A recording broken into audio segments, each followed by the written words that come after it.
तो चलिए आगे बढ़ते हैं हमारे आज के दिन के इस तीसरे वीडियो की तरफ। इसके पहले भी 2 वीडियो आज के दिन हम पब्लिश कर चुके हैं। वो दोनों वीडियो नहीं देखे तो आप चाहिए तो हमारे चैनल के वीडियो सेक्शन में जाकर उन दोनों वीडियोस को देख सकते हो। तो देखिए इस वीडियो के माध्यम से हम निफ्टी का जो एनालिसिस है उसको भी करेंगे कैंडल पैटर्न के ऊपर। लेकिन उसके पहले मार्केट में जो बहुत सारी चीजें चल रही है उसमें से कुछ इंपॉर्टेंट टॉपिक जो है जिसके कारण भी मार्केट में काफी बड़ा पॉजिटिव या निगेटिव कुछ भी टाइप का रिएक्शन आ सकता है, उसको भी थोड़ा सा यहाँ पर हम देखेंगे। बिकॉज एनालिसिस के साथ साथ अगर ऐसे कुछ न्यूज जो मार्केट को इंपैक्ट कर सकते हैं किसी भी तरीके से, उसके ऊपर भी ध्यान रखना हमारे लिए इंपॉर्टेंट है। तो एकदम शॉर्ट वे में यहाँ पर मैं चीजें आपको बताने का ट्राई करूंगा। तो देखिए यहाँ पर सबसे पहला पॉइंट, इंडिया का जो इकोनॉमी का अपडेट क्वार्टर 1 का जो आया है, एक्सपेक्टेशन जो था उससे भी कई ज्यादा हमको अच्छा देखने को मिला है। बिकॉज जो रियल जीडीपी है आप देख सकते हो 7.8% के करीब का हमको देखने को मिला है वर्सेस 6.5 का। तो यहाँ पर उछाल जीडीपी में जो एक्सपेक्ट नहीं कर रहे थे उससे कहीं ज्यादा यहाँ पर हमको देखने को मिला है। मार्केट का एक्सपेक्टेशन को बीट किया है तो ये पॉजिटिव न्यूज है। नॉमिनल जीडीपी 8.8% का है, इसको भी हम पॉजिटिव ही बोल के चलेंगे। अब इसमें बहुत सारे अलग अलग सेक्टर्स ने काफी बढ़िया परफॉर्म किया है, जिसमें एग्री सेक्टर 3.7 है, मैन्युफैक्चरिंग 7.7% का है, कंस्ट्रक्शन की बात करें 7.6% है, ट्रेडिंग की बात करें 8% के ऊपर है, फाइनेंस आउट परफॉर्मिंग आपको देखने को मिलेगा 9.5% के आसपास का। और वीक सेक्टर्स की बात करें, माइनिंग ने काफी खराब परफॉर्म किया है, एकदम ध्यान से देखोगे माइनस में है, मतलब बहुत ही बड़े प्रॉब्लम में माइनिंग इंडस्ट्री आपको देखने को मिलेगी।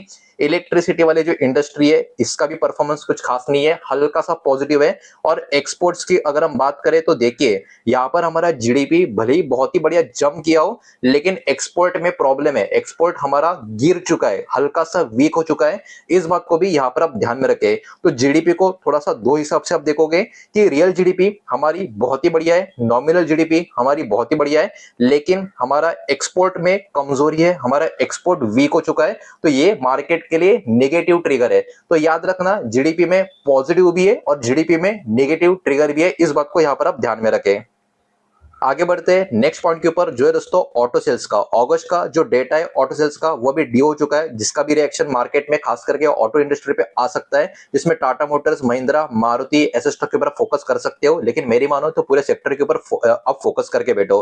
अब देखिए ट्रम्प टैरिफ के बारे में भी बहुत ही बड़े बड़े अपडेट निकल कर आ रहे हैं। 25% का ड्यूटी रशियन क्रूड पे यहाँ पर लगता हुआ देखने को मिल रहा है, 50% का टैरिफ आप देख सकते हो 45 बिलियन एक्सपोर्ट्स के ऊपर ये देखने को मिल रहा है। और यहाँ पर इंडिया की बात हो रही है, ठीक है, मतलब इंडिया जो रशिया से क्रूड ऑयल खरीदता है उसके ऊपर 25% का ड्यूटी और 50% का टैरिफ, 45 बिलियन का डॉलर में जो एक्सपोर्ट इंडिया करता है उसके ऊपर भी आपको लगता हुआ नजर आ रहा है। तो ये भी एक नेगेटिव ट्रिगर की तरह काम कर सकता है। इंडिया का जो पर्टिकुलर टैरिफ है ये कितना भयानक है ये आप इससे अंदाजा लगा लो कि चाइना के ऊपर 30% का है, वियतनाम के ऊपर 20% का है, तो जापान के ऊपर 15% का है। तो इंडिया इसमें सबसे ऊपर है, जो पॉजिटिव एक नेगेटिव बात है। तो इस पॉइंट को आप थोड़ा सा नेगेटिव की तरह देख सकते हो।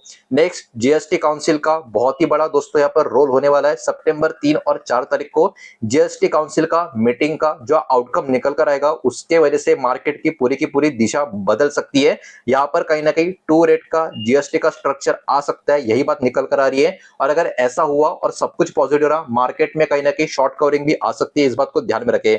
टैक्स कट कहीं ना कहीं medical products, fertiliser, solar device के ऊपर 5% के निकल कर आ सकते हैं, ये चीज भी देखने को मिल रही है। कुछ ग्लोबल क्यूज की बात करें, अमेरिका का जो कोर्ट है उन्होंने यही बोला है कि ट्रंप ने जो बहुत सारे टैरिफ लगाए उसमें से बहुत सारे जो टैरिफ है वो इलीगल है। तो ये एक पॉजिटिव ट्रिगर की तरह मार्केट में काम कर सकता है। तो याद रखना मैं आपको कंफ्यूज नहीं कर रहा हूं कौन सा पॉइंट पॉजिटिव है, नेगेटिव है या दोनों है, मैं सब कुछ आपको बताने का ट्राई कर रहा हूं।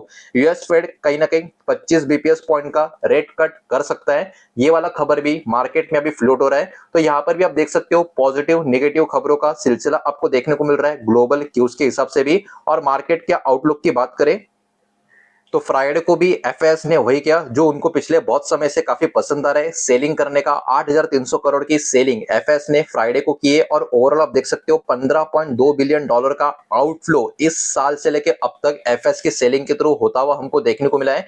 नेक्स्ट विल कहीं ना कहीं वॉलेटिलिटी टैरिफ की वजह से, जीएसटी की वजह से जो रिफॉर्म्स होने वाले हैं और ग्लोबल ट्रेंड की वजह से मार्केट में हमको देखने को मिल सकती है। वॉलेटिलिटी का मतलब गिरावट नहीं होता, बड़े बड़े स्विंग्स ऊपर नीचे आएंगे या आ सकते हैं, ये होता है। तो इस बात को भी ध्यान में रखें। तो अभी चलिए आगे बढ़ते हैं और बात कर लेते हैं हमारे मार्केट की यानी निफ्टी 50 के इंडेक्स की। तो देखिए फ्राइडे की क्लोजिंग की बात करें तो फ्राइडे की क्लोजिंग यहाँ पर आपको दिख रहा होगा 24,426 427 के करीब फ्राइडे की क्लोजिंग हमको देखने को मिली है।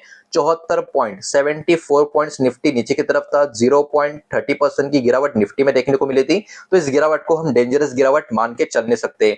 लेकिन ये कैंडल एकदम ध्यान से अगर आप देखोगे, ये फ्राइडे की डेली कैंडल है। एक और चीज, जो भी कैंडल स्क्रीन के ऊपर आपको नजर आ रही है, हर एक कैंडल एक एक दिन की है। इस बात को भी यहाँ पर आप ध्यान में रखें। तो देखिए ये एक नेगेटिव कैंडल है, ठीक है। क्यों? क्योंकि ये इन्वर्टेड हैमर टाइप की कैंडल है। शूटिंग स्टार भी इसको बोलते हैं, लेकिन शूटिंग स्टार तब बोलते हैं जब कैंडल टॉप पे बनती है। ये काफी नीचे की तरफ बनी है और अभी जो मैंने बात कही काफी नीचे की तरफ बनी है। तो यहाँ पर एक बात आपको ये भी ध्यान रखनी होती है, जब निगेटिव कैंडल मार्केट जब गिरता रहता है और गिरते मार्केट में नीचे की तरफ बनती है तो उसका रिएक्शन काफी नेगेटिव कंटिन्यू होने का चांस काफी कम होता है। अभी आप लोग थोड़े कंफ्यूज हो गए होंगे, तो एकदम सिंपल सी भाषा में फिर से आपको बता दूं। तो देखिए मार्केट इस पॉइंट से फिर से गिरना शुरू हो गया। 25,200 के हम काफी करीब गए थे और वहां से पिछले 5-6 दिन में मार्केट गिरते गिरते 24,426 पे आ गया और यहाँ पे आके मार्केट ने एक बहुत ही निगेटिव कैंडल क्रिएट कर दी। लेकिन ये निगेटिव कैंडल बड़ी गिरावट होने के बाद थोड़ा नीचे की तरफ बनी है, तो इसका रिएक्शन और भी निगेटिव आने का चांस काफी कम रहता है, बिकॉज ये बड़ी गिरावट के बाद काफी नीचे की तरफ बनी है। अब यहाँ पर एक चीज हमेशा याद रखना, जब कभी भी ऐसी कैंडल बने, कौन सी ऐसी कैंडल बने, देखो यहाँ पर भी कुछ ऐसी कैंडल बनी थी, थोड़ा शेप अलग है लेकिन कैंडल ये भी इन्वर्टेड हैमर थी। लेकिन अगले दिन क्या हुआ, अगले दिन मार्केट ने ग्रीन कलर का डोजी बनाया, मतलब ये कैंडल नेगेटिव था, इसको मार्केट ने फेल कर दिया, गिरावट आने का खतरा मार्केट ने टाल दिया और उसके बाद मार्केट आप देख सकते हो धीरे धीरे ऊपर की तरफ निकल भी गया। तो अभी भी आपको यही ध्यान में रखना है कि ये वाला कैंडल फ्राइडे को जो बना है ये क्लियर कट एक नेगेटिव कैंडल है, लेकिन एक बड़ी गिरावट के बाद बना हुआ कैंडल है, तो इसका नेगेटिव कंटिन्यू होने का चांस काफी कम है। लेकिन अगर कल के दिन एक बहुत ही बड़ी रेड कलर की कैंडल कुछ ऐसी बन गई तो हम थोड़ा सा मार्केट में कॉशियस रहेंगे, डरेंगे नहीं, कॉशियस रहेंगे। मैं ये भी रीजन आपको बताता हूं। इसके पीछे का रीजन ये है कि मार्केट में अभी डाइवर्जेंस मौजूद है। डाइवर्जेंस का मतलब क्या होता है कि मार्केट अभी ऐसे मोड पे जहां पे ट्रैप करने का खतरा काफी बड़ा बना हुआ है, बिकॉज ये वाला जो सपोर्ट है, इस सपोर्ट के मार्केट काफी नजदीक है। हो सकता है अगर ये सपोर्ट मान लो कल या परसों मार्केट में अगर टूट जाए, इस हफ्ते में मार्केट में अगर टूट जाए, तो याद रखना, मैं फिर से रिपीट कर रहा हूं, मार्केट में अभी बुलिश डाइवर्जेंस मौजूद है। बुलिश डाइवर्जेंस का मतलब क्या होता है, ऐसे में मार्केट ऐसा ऊपर जाके जब नीचे आता है, ट्रैप करता है, सपोर्ट तोड़ देता है, नीचे आता है और सबको लगता है सपोर्ट गया, अब मतलब मार्केट और नीचे जाएगा, लेकिन मार्केट वहीं से घूम के ऊपर की तरफ निकल जाता है। तो ऐसा होने का चांस है, मैं ये नहीं कह रहा हूं कि ऐसा होगा, ऐसा होने का चांस है, बिकॉज मार्केट में अभी थोड़े से डाइवर्जेंस मौजूद है। तो यहाँ पर ध्यान में रखना, आपको अभी मार्केट में बहुत ज्यादा पॉजिटिव भी नहीं सोचना है, बहुत ज्यादा निगेटिव भी नहीं सोचना है, थोड़ा सा वेट एंड वॉच करना है, बिकॉज मार्केट अभी ट्रैपिंग मोड पे खड़ा है। किसी को भी मार्केट यहाँ पर मार्केट से पूरी तरीके से बाहर कर सकता है अगर आप जल्दबाजी करोगे तो। ये तो बात हमने की डेली कैंडल के ऊपर। अगर मैं इस चार्ट पैटर्न को वीकली पैटर्न पे यहाँ पर कन्वर्ट करके देखूं तो वीकली पैटर्न में हमको क्या दिखा रहा है, तो देखिए वीकली पैटर्न में थोड़ा सा डरावना चीज हमको देखने को मिल रहा है। वो क्या है, तो यहाँ पर आप देख सकते हो ये क्या था, ये इन्वर्टेड हैमर का कैंडल था और इस इन्वर्टेड हैमर कैंडल को ये एक एक हफ्ते की एक कैंडल है। और अभी जो हफ्ता खत्म हुआ, यहाँ पर जरा देखो क्या हुआ है, एक बाहुबली टाइप की बहुत बड़ी लाल कलर की कैंडल बनती हुई हमको देखने को मिली है। मतलब यहाँ पर वीकली पैटर्न के ऊपर मार्केट ने एक नेगेटिव इंडिकेशन हमको दे दिया है, जो ऑब्वियस सी बात है पॉजिटिव साइन बिल्कुल भी नहीं है। यहाँ पर भी तीन चीजें अगर आप ऑब्जर्व करोगे, ये पैटर्न अगर आप ऑब्जर्व करोगे ये वाला, तो यहाँ पर एक कैंडल कौन सी थी, शूटिंग स्टार, दूसरी कैंडल ये भी काइंड ऑफ शूटिंग स्टार ही थी, ये भी लगभग शूटिंग स्टार टाइप की कैंडल हमको देखने को मिल रही थी, प्रॉपर नहीं है, लेकिन इसको बोलते हैं मार्केट में थ्री ब्लैक क्रो। ये भी एक नेगेटिव पैटर्न होता है और इसमें ये माना जाता है कि जब तक इस मिडिल कैंडल का ये जो लेवल है इसके ऊपर मार्केट लगातार क्लोजिंग नहीं देगा, मार्केट में कहीं ना कहीं ट्रेंड ऐसा कुछ बनकर ऐसा नीचे की तरफ जा सकता है। तो अभी मार्केट में वीकली पैटर्न के ऊपर काफी स्ट्रॉन्ग इंडिकेशन है कि मार्केट अगले कुछ हफ्तों में, दिनों में नहीं, अगले कुछ हफ्तों में नीचे की तरफ आ सकता है, बिकॉज मार्केट में अभी ये वाला चार्ट पैटर्न, काउंटर अटैक वाला चार्ट पैटर्न यहाँ पर एक्टिवेट होता हुआ आपको देखने को मिल रहा है। लेकिन इन बिटवीन तेजी भी आती रहती है, सिर्फ गिरता नहीं है, इन बिटवीन तेजी भी आती रहती है।